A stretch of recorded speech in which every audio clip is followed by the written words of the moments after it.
Hoy está con nosotros Luis Garicano, doctor en Economía por la Universidad de Chicago y uno de los economistas españoles de más prestigio en el ámbito internacional.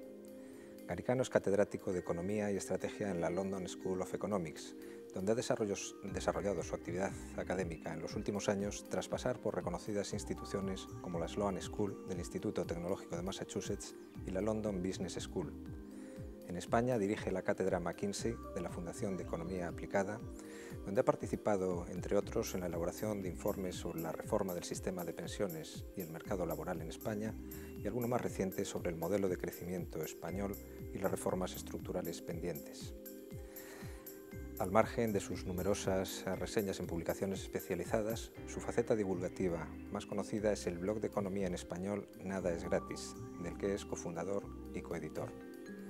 Profesor Garicano, bienvenido a la Fundación Barrié y gracias por estar con nosotros. Muchas gracias, es un placer estar aquí. Analizando la evolución, el origen y la evolución de la crisis desde 2008, da la impresión de que ha sido como una tormenta perfecta en la que todo lo que podía ir mal ha ido mal y que incluso los responsables de paliar los efectos negativos de la crisis no han estado precisamente brillantes en sus decisiones. Viéndolo en perspectiva, ¿cuáles serían los factores determinantes, en su opinión, del origen y evolución de la crisis? La crisis del 2007-2009 y la de deuda soberana del 2011 se parecen en muchas cosas. Las dos empezaron con una cosa chiquitina.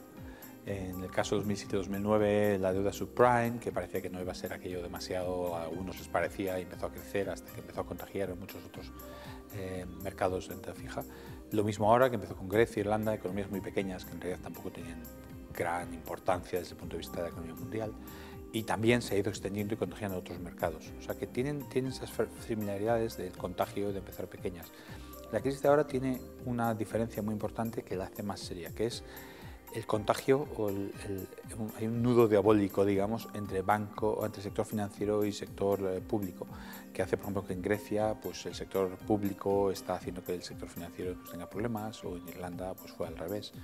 Y eso está complicando la salida porque realmente crea muchísima más incertidumbre.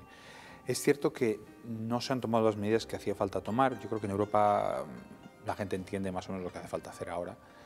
Podemos discutirlo luego si te interesa, pero el problema está siendo que con instituciones que son tan difusas y tan descentralizadas, con muchas personas en muchos países, con ciudadanos que, bueno, por un lado los del sur se cansan de austeridad, los del norte se cansan de hacer transferencias, pues no hay lugar a que realmente esas medidas que parece que hacen falta y que son imprescindibles se terminen de tomar, ¿no?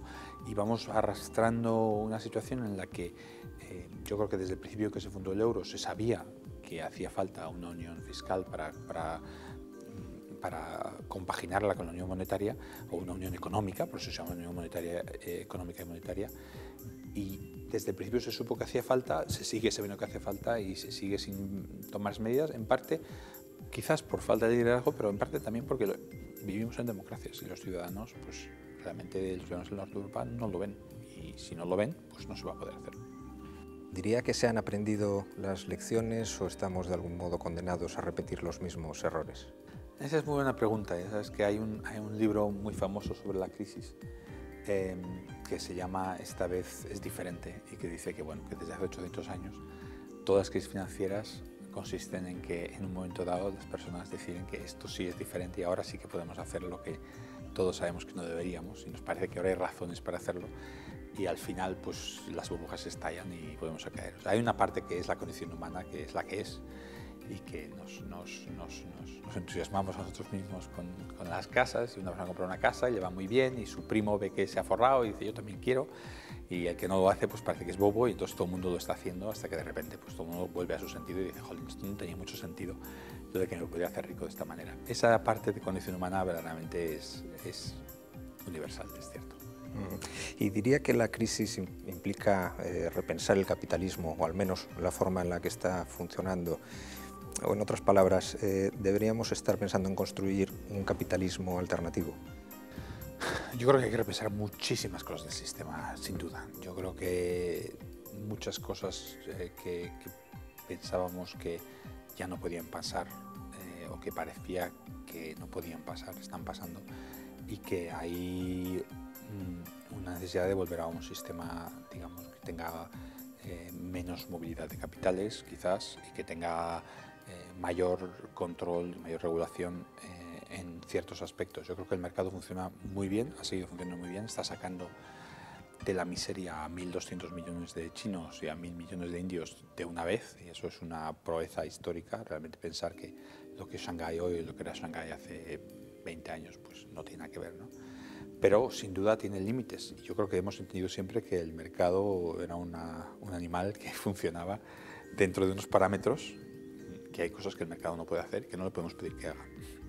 Y quizás el momento de exuberancia irracional, como decía Greenspan, hubo a quien se le olvidó que las personas pues necesitan un marco en el que desenvolverse, que no puede ser la pura falta de regulación, sin duda. O sea, necesitamos más regulación. Yo creo que el sector financiero internacional ha tenido un problema de falta de regulación, pero también tiene un problema de mala regulación. Por ejemplo, el Banco Central Europeo y el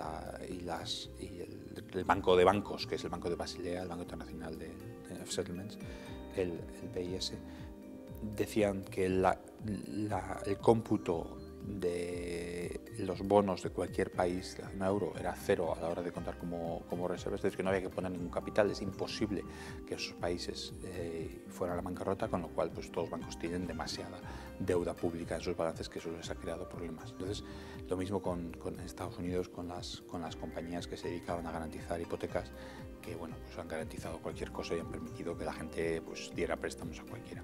Entonces, hay un problema en algunos aspectos quizás de más regulación, pero yo creo que es tan importante los problemas en los que la regulación se pone y la gente aprende cómo ir alrededor de ella, y al final pues las reglas terminan causando más problemas. Entonces yo creo que hay fallos del mercado y hay fallos del Estado, y yo creo que no hay que ser religioso al respecto. Hay que tratar de pensar en cada situación qué es lo que nos va a acercar más a una situación razonable de crecimiento y de progreso. Yo creo que viendo a Brasil, viendo a China, a India y a otros muchos países que están creciendo mucho ahora, no nos puede caber duda de que el mercado es lo mejor que nos hemos inventado. Como decía Churchill, para la democracia, pues lo mismo para el mercado, ¿no? Es el menos malo de todas las malas soluciones que hay, esta es la menos mala, ¿no?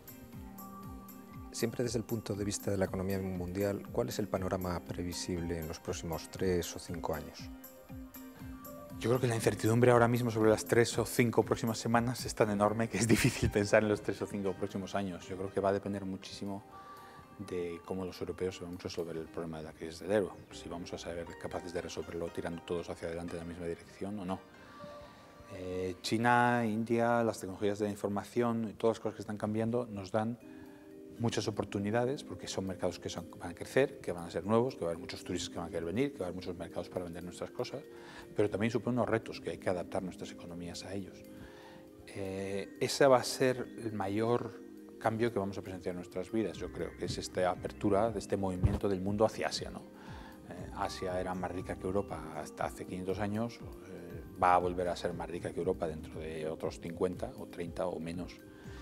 Y lo que vamos a ver va a ser ese movimiento del centro de gravedad mundial hacia Asia. Y creo que nos tendremos que adaptar y tendremos que aprovechar las oportunidades que nos presente y adaptarnos de la manera más flexible que podamos. Europa ha sido, en la fase de la crisis vinculada a la deuda soberana, o el centro de un huracán que amenaza al conjunto de la Unión. ¿Cómo se explica esto? ¿Qué es lo que está fallando? Lo que ha fallado en Europa ha sido que tenemos un diseño institucional del euro, una estructura del euro que no es la correcta. Y cuando se creó el euro se sabía que una unión monetaria no podía venir sin una unión económica. Y se sabía que vendría una crisis y se esperaba que cuando viniera la crisis los europeos, como ha pasado siempre en Europa, pues ante la crisis avanzamos, ¿no? Pero claro, esto es un proyecto de las élites, que las élites tienen muy claro dónde vamos, pero que los ciudadanos no ven muy claro. Las élites se habían prometido a los ciudadanos que no iba a haber rescates, y hay rescates, y los ciudadanos, sobre todo los países del norte, pues no están nada de acuerdo, ¿no? Entonces es un diseño que realmente requería una unión política mucho mayor y una sensación de destino común mayor de la que teníamos cuando se creó, y que se pensaba que poco a poco iría apareciendo, pero este es el momento. O sea, ahora es el momento que Europa demuestre que que está dispuesta a avanzar, pero es muy difícil, es una situación complicada. Usted se ha referido a esta fase como la última y la más peligrosa y ha advertido de que aún quedan por venir muchas curvas. ¿Dónde está el final y bajo qué forma va a llegar? Hombre, mi esperanza es que ante una crisis seria es cuando uno realmente uno ve realmente las alternativas, ve lo peligroso que puede ser la desunión de Europa, lo peligroso que puede ser la desaparición del euro, y todas esas cosas van a servir para que realmente demos los pasos adelante. Esa es mi esperanza, yo creo que es la esperanza que tenemos todos. Pero la verdad es que políticamente pues, el sur está cansado de sacrificios y el norte está cansado de transferencias. Eso es lo que observamos. Y como vivimos en democracia, pues esas restricciones hay que considerarlas. Yo espero que los políticos europeos sean capaces de aprovechar las curvas, digamos, para plantear las reformas que son necesarias. Es un poquito lo mismo que pasa en España, que tenemos una situación en la que hemos estado aplicando medias tintas intentando que pasara la tormenta y ahora ya está clarísimo que la tormenta no pasa. O la quitamos nosotros o nos traga, pero no hay simplemente ponerse a mirar las nubes hasta que desaparezcan.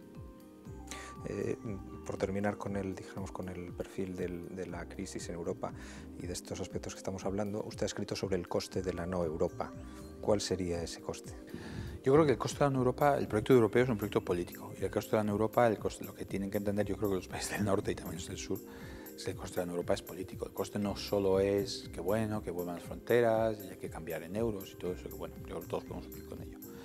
El problema es que si se rompe el euro y se rompe con recriminaciones y con problemas o se rompiera el proyecto europeo, que obviamente no es una cosa que debería pasar, pues volvamos a la situación en la que hemos estado, la situación normal en Europa, que ha sido la situación en los últimos cientos y cientos de años en la que hay bloques, hay balance de poderes, hay alianzas y de vez en cuando saltan chispas. Eso es lo que no deberíamos desear nadie, claro.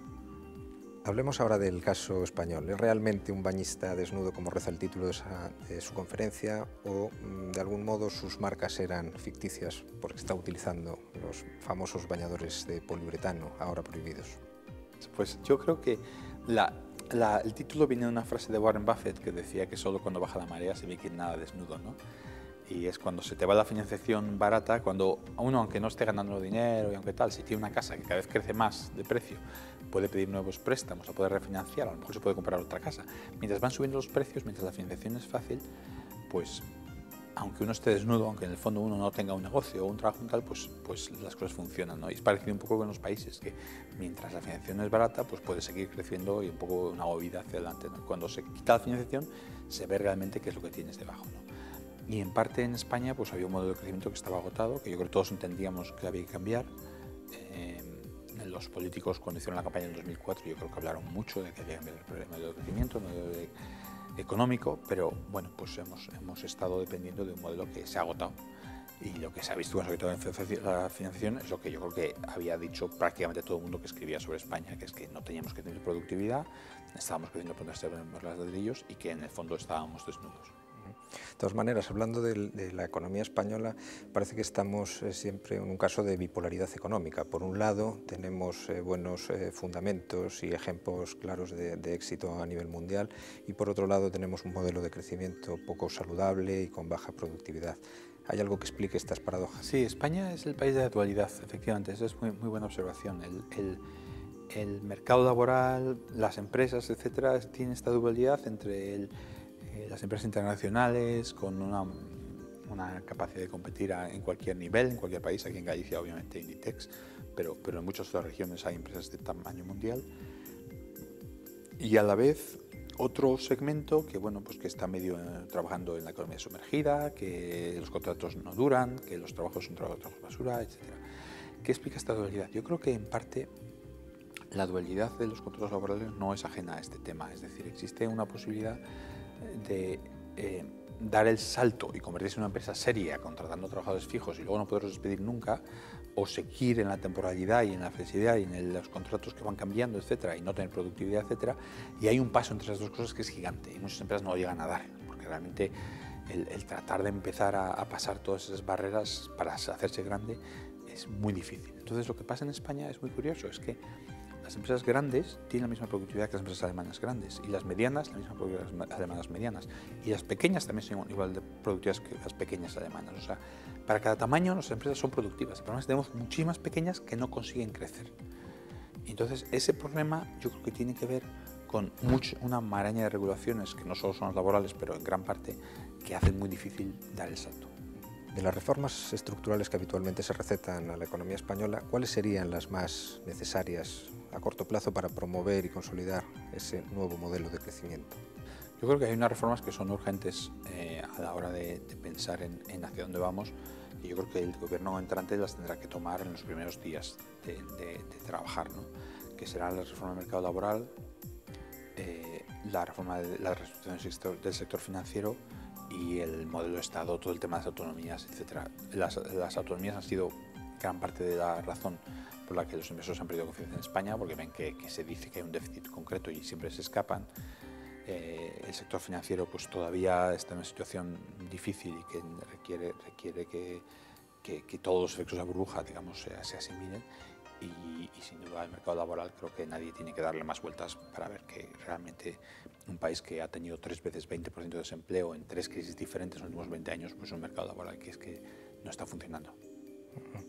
Usted mencionaba también antes el tamaño de las empresas, y es una característica del mercado español, también del tejido empresarial gallego, ese predominio de la pequeña empresa, en la que incluso hay líderes sectoriales a nivel mundial, pero no acaban de abordar procesos de crecimiento. ¿Cómo se pueden promover esos procesos si es una cuestión que tiene que salir, dijéramos, de las empresas? Tiene que ser de la empresa, y eso al final, si el empresario no quiere crecer, nadie le puede obligar. Pero lo que hay que hacer es ponerle las cosas lo más sencillas posibles. Yo me acuerdo haber estado en Vigo hace un año y pico y hablar con un empresario de una empresa de informática que me decía que tenía 18 trabajadores, 5 tipos de contratos, 3 convenios, que bueno, decía, yo no contrato más porque es que es de volverse loco. Lo gano para abogados, ¿no? Yo creo que tiene que ser, crecer tiene que ser una cosa muy fácil para la empresa, tiene que ser, oye, pues venga, vamos a coger 2 más, y cogemos 2 más, y no sabemos, tenemos que pensar en qué contrato, porque este es el contrato que hay, y tenemos que pensar en más cosas que el manejar nuestra empresa de la mejor forma posible, en vez de estar pensando en todas las regulaciones y todas las complicaciones que hay. Al final, si la empresa no quiere crecer, pues oye, eso, si a pesar de que se lo pone uno fácil no quiere, pues eso no hay nada que hacer, claro. Pero yo creo que de momento ese experimento no lo hemos hecho. Un aspecto recurrente también en el tema de la regulación y de los recursos humanos y de la productividad es el mayor aprovechamiento del trabajo femenino, las políticas de conciliación, etc. ¿Cuál es su visión al respecto? Es decir, ¿están perdiendo las empresas y por tanto el conjunto de la economía potencial de crecimiento por este aspecto? Yo creo que es un tema muy importante. El país, yo no creo que sea solo la empresa y solo la legislación, sino la cultura de trabajo que hay en España, que con la hora de comer que es tan larga y las jornadas laborales que se extienden hasta lanzar tan tarde, hace muy difícil el conciliar la vida laboral con la vida personal. En la mayoría de otros países, incluso en Estados Unidos, a las 5 de la tarde no queda nadie en las oficinas, se ha ido todo el mundo. Hombre, puede haber una consultoría, un banco de inversiones donde se trabaje más, pero lo normal es que a las 5 la gente se vaya, ¿no? En España eso es impensable porque, bueno, pues si uno tiene una pausa de comida, luego, bueno, pues se prolonga, ¿no?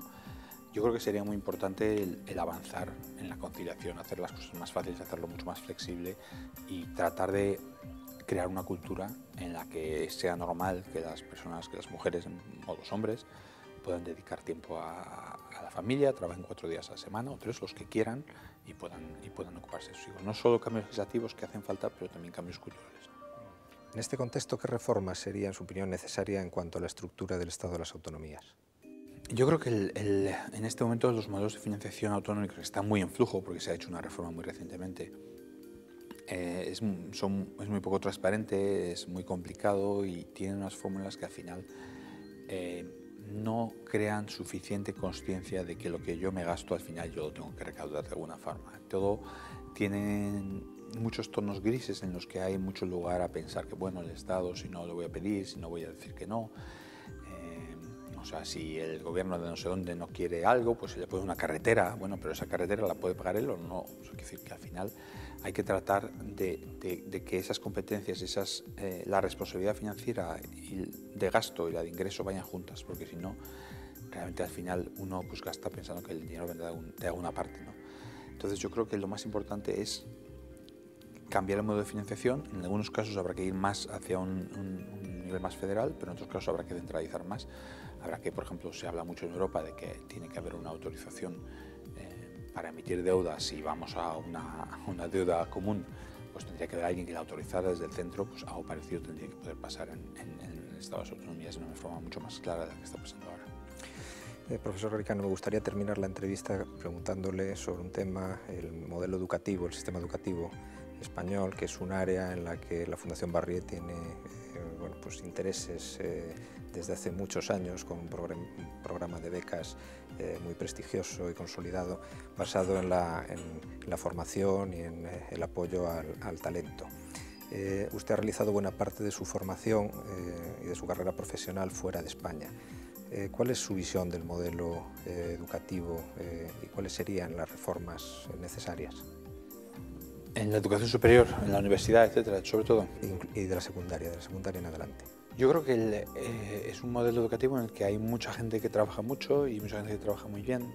Hay mucho voluntarismo y hay calidad por todas partes, pero hay muy poco reconocimiento económico y profesional de la excelencia y poco apoyo a la excelencia. Eso es un sistema un poquito de café para todos, en el que más o menos todos ganan lo mismo. Hay un sistema de sexenios que es muy chiquitín, estoy hablando de la universidad en este caso. Yo creo que tanto para la secundaria como para la universidad lo que haría falta sería dar más autonomía a los centros, a las universidades como colegios, dar más responsabilidad al director para que pueda contratar y para que pueda fijar salarios y todo eso, y darle más autonomía financiera, que en el fondo si los padres no están contentos o los estudiantes no van, pues ese sitio no es viable, digamos, una evaluación de calidad, digamos, que vaya en la misma dirección. Yo creo que las reformas, sobre todo por ejemplo la universidad, se acaba de pasar una reforma en Grecia hace unas semanas, se ha pasado en Finlandia hace 2 años, unas reformas en las que son muy parecidas, que son las propuestas por la OCDE. Yo creo que la reforma del universitario está bastante clara. Básicamente pasan por la descentralización financiera, porque el rector no sea nombrado por los de dentro, sino por la sociedad, por los de fuera, y sea responsable ante un consejo de gobierno más representativo de la sociedad, y por dar autonomía y darle calidad de gestión y consecuencias. Si te va bien o si te va mal, pues tiene que ser diferente. El dinero de investigación tiene que ir siguiendo a la calidad de investigación y el dinero de docencia tiene que ir siguiendo a la calidad y la cantidad de docencia que se haga. Yo creo que son reformas que no son difíciles de hacer. No se trata de privatizar, los estudiantes se enfadarán y dirán que es privatizar.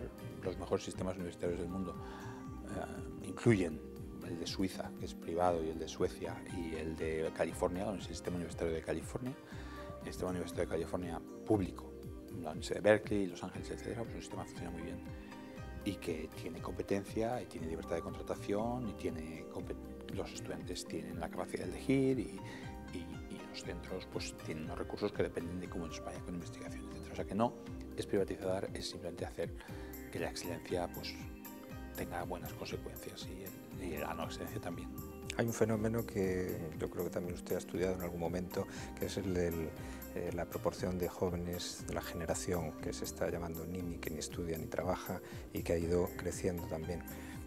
¿Cuál sería su recomendación a un joven de secundaria que tiene que afrontar sus decisiones respecto a su futuro profesional?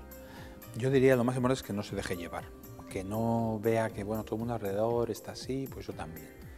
Yo creo que en este mundo somos bastante dueños de nuestro destino. Yo creo que trabajando en serio y trabajando duro y aprendiendo, formándose mucho y aprendiendo idiomas y viajando, es muy difícil que a uno le vaya mal. O sea que al final va a ser adelante. Lo fácil es ver tu entorno, ver que la gente no encuentra y decir, bueno, pues yo hago lo que lo hacen los demás, que es estar un poco pues esperando a que las cosas cambien, pero las cosas no cambian solas, uno tiene que ser responsable de su propio futuro. Y lo que está claro es que con la globalización, la entrada de China y de India y con las tecnologías de la información, pues no vale hacer las cosas a medias. Hay que ser capaz de hacer su profesión bien y de aprender y tener una formación para aprovechar toda esta información que va a ser prácticamente gratis. Pues hay que ser capaz de una capacidad analítica, tener una formación en instrumentos informáticos. Pues yo diría que esas cosas, informática, idiomas, capacidad de análisis de datos, pues van a tener muchísimo valor en cualquier situación.